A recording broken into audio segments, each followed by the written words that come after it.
Hello friends, welcome to easy notes for your online study channel. आप सबके अपने YouTube channel पे आप सभी का बहुत बहुत स्वागत है। फ्रेंड्स, यहाँ पर यूजीसी नेट पेपर 1 हम लोग पढ़ रहे हैं, यूनिट 1 टीचिंग एप्टीट्यूड।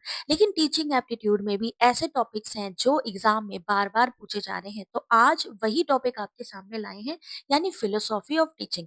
जनरली लोग कंफ्यूज हो जाते हैं, नेचुरलिज्म क्या है, प्रेगमेटिज्म क्या है, एक्सटर्नलिज्म क्या चीज होती है, इनमें सब में कंफ्यूजन आ जाती है। तो आज बहुत छोटे में, यानी कहा जाए गागर में सागर भर दिया है, यानी कि छोटे छोटे पॉइंट्स में आपको सारी क्लैरिटी मिलेगी। जो जो चीजें एग्जाम में आती है, जैसे मैचिंग में आएगा तो मैचिंग आप सॉल्व कर पाएंगे। अगर आपसे स्टेटमेंट वाले क्वेश्चन आएंगे तो आप स्टेटमेंट वाले क्वेश्चन भी यहाँ से आराम से सॉल्व कर पाएंगे। सबसे अच्छी बात है, यहाँ पर जो आपको कंटेंट मिल रहा है वो हिंदी भी मिल रहा है, साथ ही साथ इंग्लिश में भी मिल रहा है, तो दोनों ही कैंडिडेट के लिए बहुत अच्छी चीज है। स्टार्ट करते हैं यहाँ पे। पहला, फिलोसॉफी ऑफ टीचिंग। आखिर ये है क्या? फिलोसॉफी क्या है? फिलोसॉफी ऑफ टीचिंग क्या है? Philosophy of teaching is a set of basic belief and principle related to education, यानी एजुकेशन से रिलेट करते हुए जो भी मूल विश्वास है, जो सिद्धांत है, उनका सेट यानी कि समूह है। शिक्षण का दर्शन कहा जाता है, यानी फिलोसॉफी किसे कहा जाता है? शिक्षा से संबंधित मूल विश्वास और सिद्धांतों का समूह। मान लीजिए स्टेटमेंट नंबर 1 आ जाए कि फिलोसॉफी क्या होती है? वो शिक्षा से संबंधित मूल विश्वास सिद्धांतों का समूह है। अगर आपसे दूसरा पूछा जाए कि फिलोसॉफी में क्या चीज होती है, क्यों जरूरी है, तो ये शिक्षक को यानी टीचर को निर्णय लेने में सहायता करती है कि क्यों, क्या और कैसे पढ़ना है। It help the teacher decide why, what and how to teach. तो फिलोसॉफी क्या चीज है? यहाँ पर फिलोसॉफी सेट है of basic belief and principle related to education, जिसमें से हम सबसे पहले किसके बारे में बात करने वाले हैं? आदर्शवाद के बारे में। अब ये आदर्शवाद क्या चीज है, इनके बारे में क्या क्या पॉइंट्स आते हैं एग्जाम में? पहला पॉइंट आता है कि आदर्शवाद है क्या। तो आदर्शवाद के अनुसार वास्तविकता यानी कि जो रियलिटी होती है वो मानसिक और आध्यात्मिक होती है। मन से आध्यात्मिक स्पिरिचुअल होती है इन नेचर। रियलिटी कैसी होती है? Mental and spiritual. किसने कहा है ये चीज? प्लेटो ने कहा है, क्योंकि प्लेटो आदर्शवाद के प्रमुख प्रवर्तक माने गए। Truth, goodness and beauty are eternal, ये शाश्वत होते हैं। ट्रुथ, गुडनेस एंड ब्यूटी, सत्य, शिव और सुंदर शाश्वत होते हैं। तो आदर्शवाद कहता है कि वास्तविकता मानसिक होती है, वास्तविकता आध्यात्मिक होती है, और प्लेटो आदर्शवाद के प्रमुख प्रवर्तक हैं। अब प्रवर्तक तो हैं, लेकिन साथ साथ समर्थक भी पूछे जाते हैं कभी कभी। तो आदर्शवाद के समर्थक कौन है? सुकरात है, हेगल है, फ्रोबेल है। शिक्षा का उद्देश्य क्या है? आदर्शवाद की जो हम शिक्षा की बात करें, फिलोसॉफी की बात करें, वो क्या चीज है? इसका उद्देश्य है नैतिक और आध्यात्मिक विकास करना। The main of aim of idealism is a moral and spiritual development. ये आध्यात्मिक और नैतिक शिक्षा के लिए इस्तेमाल की जाती है। चरित्र निर्माण पर विशेष बल दिया जाता है। जैसे पहले क्या होते थे? गुरुकुल होते थे। तो गुरुकुल में क्या सिखाया जाता था? गुरुकुल में आपका चरित्र निर्माण करना, कैरेक्टर फॉर्मेशन आपकी की जाती थी। नैतिक आध्यात्मिक विकास, मॉरल स्पिरिचुअल डेवलपमेंट किया जाता था। तो उस समय क्या चलता था वहां पे? आदर्शवाद चलता था। क्या चलता था? आदर्शवाद। बस ये कीवर्ड आपको याद रखना है, आदर्शवाद। अब आदर्शवाद में शिक्षक कैसी भूमिका में होता है? केंद्रीय, यानी सारी चीजें, जो चीजें हो रही हैं, जो पढ़ाना है, जो चीजें हैं, वो केंद्रीय भूमिका कौन निभा रहा है? शिक्षक, यानी कि टीचर। टीचर आदर्श प्रस्तुत करने वाला होता है। टीचर एक ऐसा रोल मॉडल। इसमें शिक्षण विधि कैसी होती है? भाई पहले क्या होता था? बोल करके लिखना, लिखने पे कम जोर होता था। इस बात पे होता था सुनिए ध्यान से, लेक्चर पे जोर दिया जाता था। तो lecture and dialogue methods are use. Gurukul में कौन से मेथड यूज होते थे? गुरु बोलते थे, संवाद करते थे, व्याख्यान देते थे। तो ये मेथड किस में आता है? आपका आदर्शवाद में आता है। अब आदर्शवाद का एग्जाम्पल आप एक देख लीजिए। रामायण या वेदों के माध्यम से नैतिक शिक्षा देना, teaching moral value through the Ramayana. तो शिक्षा देना, नैतिक शिक्षा, जहां पर भी आध्यात्मिक आ जाए, जहां पर भी मॉरल या नैतिक चीजें आ जाए, वहां पर आपको आइडियलिज्म यानी कि किस पे टिक करना है? आदर्शवाद पे। अब ये तो हो गया आदर्शवाद।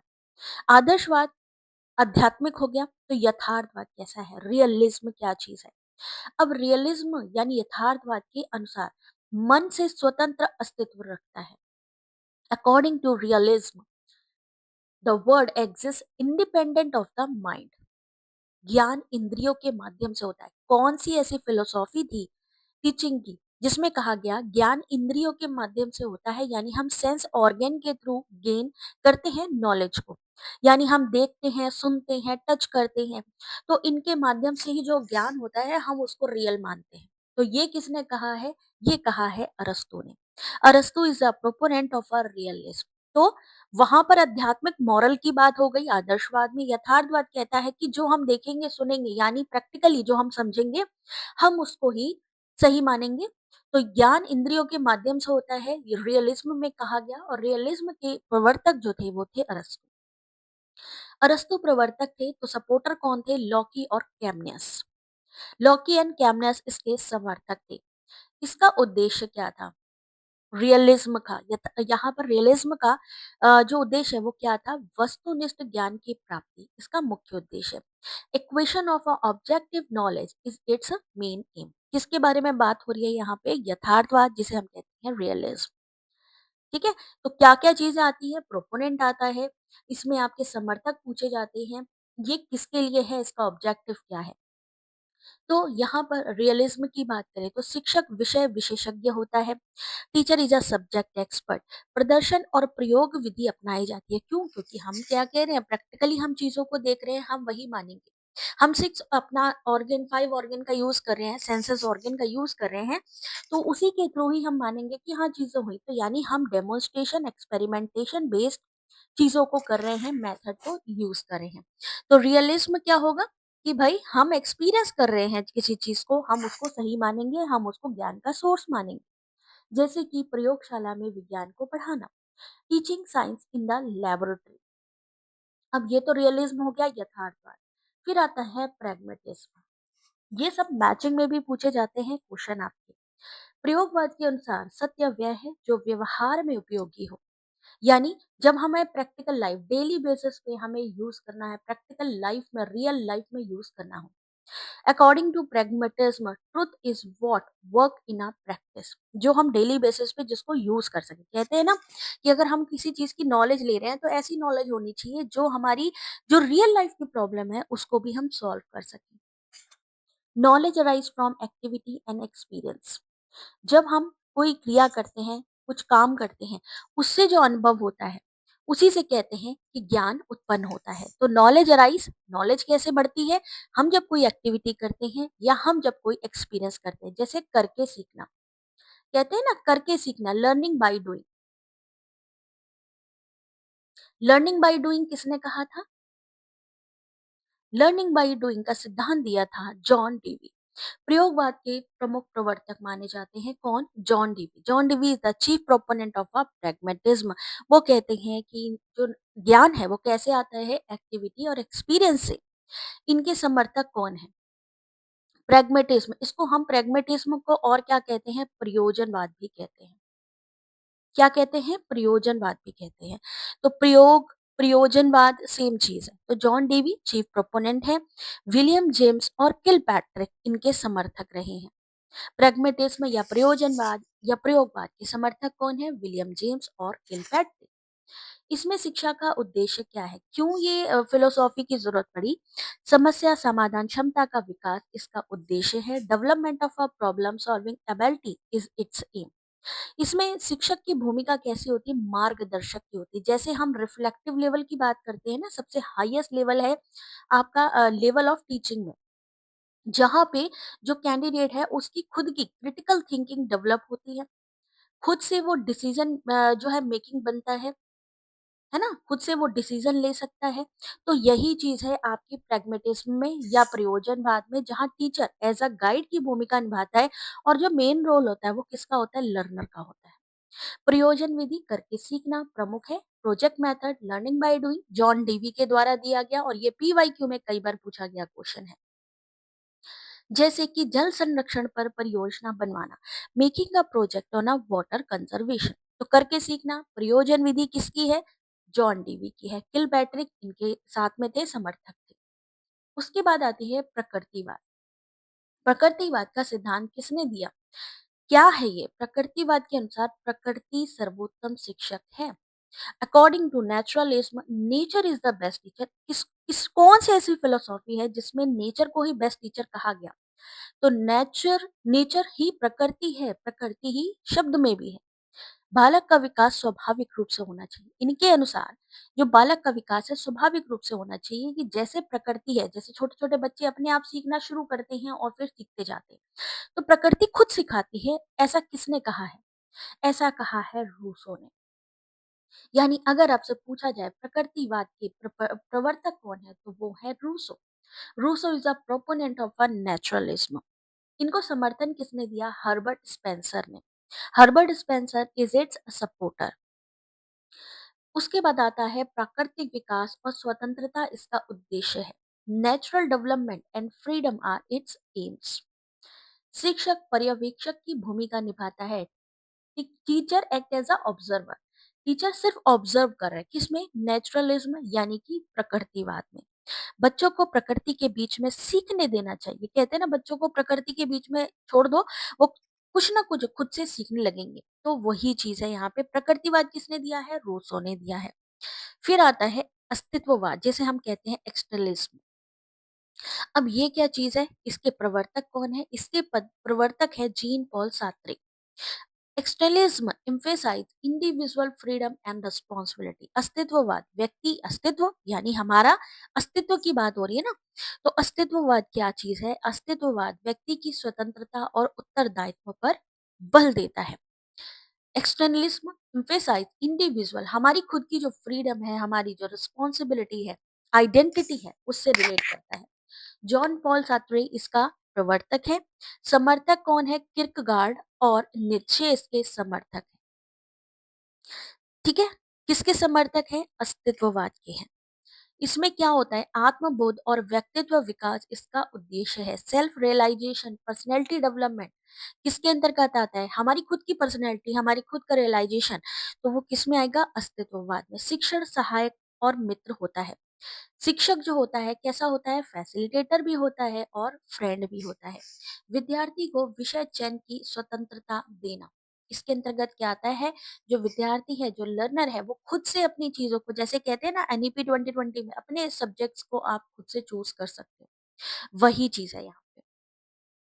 उसके बाद स्टार्ट करते हैं। यहाँ पर आपको कुछ आपको दिखा दिया है जो इंपॉर्टेंट पूछे जाते हैं। अस्तित्ववाद 5 आपको फिलोसॉफी बताई है। ठीक है, बाकी आपको जैसे जैसे एमसीक्यू करवाते जाएंगे वो भी क्लियर करते जाएंगे। तो चलिए पहले क्वेश्चन को समझते हैं। पहला क्वेश्चन है, मान लीजिए आदर्शवाद के अनुसार वास्तविकता कैसी होती है? Question number 1, according to idealism the nature of reality is. Idealism में इन्होंने कहा, आइडियलिज्म में नेचर ऑफ रियलिटी कैसी होती है? तो जैसा कि आपको बताया था कैसी होती है, आइडियलिज्म में हमने सबसे पहले क्या कहा था? मेंटल और स्पिरिचुअल होती है। तो question number 1, option number B, मानसिक।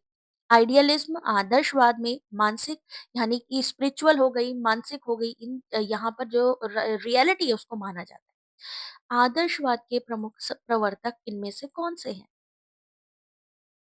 क्वेश्चन नंबर 2, आदर्शवाद प्रोपोनेंट ऑफ आइडियलिज्म। जल्दी से कमेंट करके बताएंगे आइडियलिज्म के प्रवर्तक इनमें से कौन से हैं? अरस्तु, रूसो, ईवी। आइडियलिज्म किसने दिया था?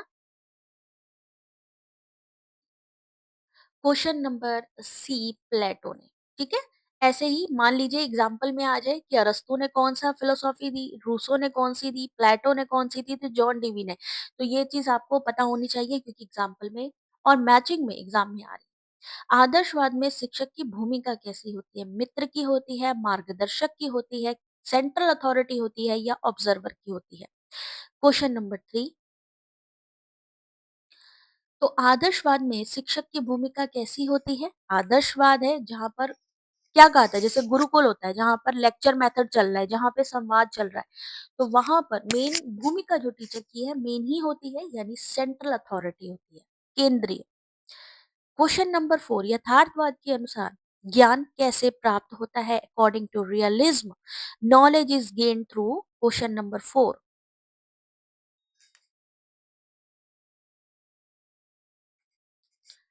रियलिज्म किसने दिया था? रियलिज्म, यथार्थवाद की परिभाषा किसने दी थी? अरस्तू ने दी थी, ठीक है? किसने दी थी? अरस्तू ने दी थी रियलिज्म की। अब आपको ये बताना है कि इसमें उन्होंने क्या कहा था कि नॉलेज कैसे मिलती है? इंट्यूशन से, एक्सपीरियंस से, सेंसेस से या इमेजिनेशन से? तो यथार्थवाद रियलिज्म में इंद्रियों के थ्रू यानी सेंसेस के थ्रू। यथार्थवाद के प्रवर्तक कौन है? लीजिए वही क्वेश्चन पूछ लिया जो हम आपको बता रहे थे। रियलिज्म यानी यथार्थवाद के प्रवर्तक कौन है? रियलिज्म जिसको हम कहते हैं यथार्थवाद के प्रवर्तक इनमें से कौन से हैं? प्लेटो, अरस्तु, सार्त्रे या स्पेंसर? क्वेश्चन नंबर 5, सही आंसर बी, अरस्तु, बिल्कुल ठीक है। अगला क्वेश्चन, प्रयोगवाद का मूल सिद्धांत इनमें से कौन सा है? क्वेश्चन नंबर 6, प्रयोगवाद का मूल सिद्धांत यानी प्रेग्मेटिज्म जिसे हम प्रयोगवाद भी कहते हैं, प्रयोजनवाद भी कहते हैं। Truth is eternal, truth is what works, knowledge is innate या education is discipline? Question number 6, सत्य वही जो कार्य करे, जो हमारे प्रैक्टिकल यूज में आ रहा है, जिसको हम व्यवहार में यूज कर पा रहे हैं। तो ट्रुथ इज व्हाट वर्क्स, जो चीज वर्क कर रही है, ठीक है, अनुभव से हमें समझ में आता है, हम जब करके सीखते हैं उससे समझ में आता है कि हाँ ये चीजें वर्क करेंगी या नहीं। तो ट्रुथ इज व्हाट वर्क्स। प्रयोगवाद के प्रमुख प्रवर्तक इनमें से कौन से हैं? Question number 7, who is the chief proponent of a pragmatism? प्लेटो। अब ये पूछा गया है, ये वाला क्वेश्चन पीवाईक्यू में समझ लीजिए, अगर हम बात करें 7 से 8 बार पूछा गया है। प्रयोगवाद के प्रमुख प्रवर्तक इनमें से कौन है? प्लेटो, रूसो, जॉन डीवी या नीत्शे? तो सही आंसर जॉन डीवी। प्रयोगवाद में शिक्षक की भूमिका कैसी होती है? रूलर की, गाइड की, ऑब्जर्वर की या डिसिप्लिनर यानी अनुशासक की? क्वेश्चन नंबर 8, अब प्रैग्मेटिज्म है, करके सीखना है, खुद से लर्नर अपना करके सीख रहे हैं, एक्सपीरियंस ले रहे हैं, तो वहां पर क्या हो जाएगी? जो टीचर की भूमिका है वो कैसी हो जाएगी? मार्गदर्शक की। बता रहा है टीचर कि हाँ ऐसे ऐसे आप करिए, कहीं जरूरत पड़ रही है वो आपको हेल्प कर रहे हैं। क्वेश्चन नंबर 9, प्रकृतिवाद के अनुसार सर्वोत्तम शिक्षक कौन है? Best teacher according to, best teacher according to किसके द्वारा? प्रकृतिवाद, नेचुरलिज्म जिसे हम कहते हैं प्रकृतिवाद। तो कौन है? बुक, शिक्षक, समाज या प्रकृति? तो प्रकृतिवाद है, तो प्रकृति खुद से सिखा रही है चीजों को, कह रहे बच्चा अपने आप सीखने दीजिए उसको। क्वेश्चन नंबर 10, प्रकृतिवाद के प्रवर्तक इनमें से कौन है? रूसो, डीवी, अरस्तु या Plato? Question number 10,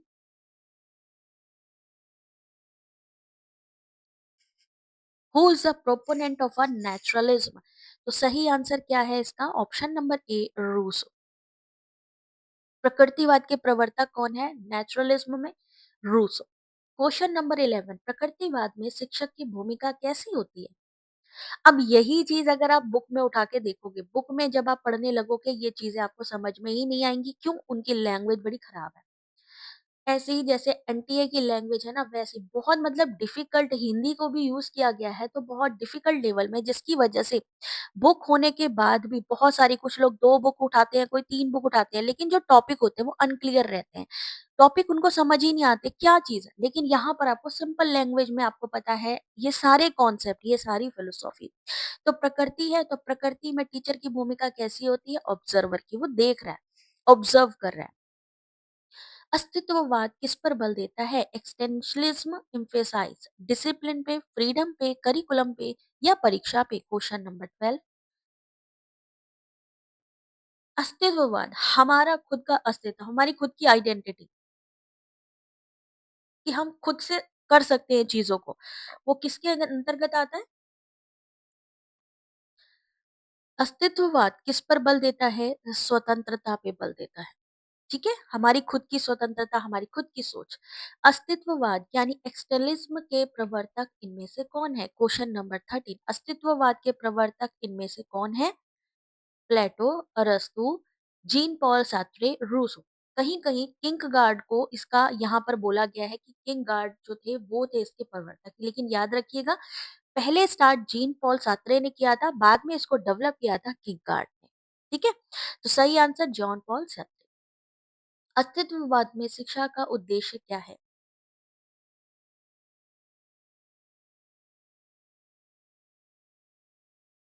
question number 14, what is the aim of education in एक्सटर्नलिज्म?